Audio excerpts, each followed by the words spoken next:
The number on your screen didn't change, but its value did. Your salary, your savings, your government's debt. This is inflation. And here's the uncomfortable truth. Governments don't just tolerate inflation, they rely on it.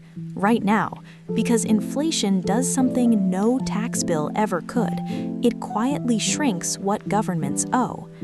Imagine you borrowed 100 units of money 10 years ago. You promised to pay back exactly 100, no matter what. But if prices double over time, that 100 is no longer heavy, it's light. It buys half of what it used to. Debt doesn't grow, money shrinks, and governments are the biggest debt holders on Earth. This matters now because global debt is enormous, bigger than most economies can realistically repay through growth alone. Raising taxes is politically explosive. Cutting spending is even worse.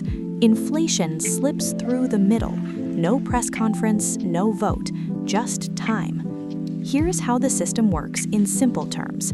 Governments spend more than they collect. They fill the gap by borrowing. That borrowing becomes bonds. Banks buy them, pension funds buy them, central banks support them. Then inflation rises. Wages adjust slowly. Savings don't adjust at all, but tax revenue rises automatically because prices are higher. The government's income inflates, its old debt doesn't. That's the hidden math. Inflation acts like a silent haircut on every unit of money already saved.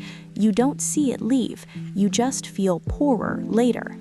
The irony is that inflation is usually sold as a failure, a policy mistake, a supply shock, but mild inflation is often the plan, not runaway inflation. That breaks trust, that destroys currencies. But steady, controlled inflation, that erodes debt without triggering panic.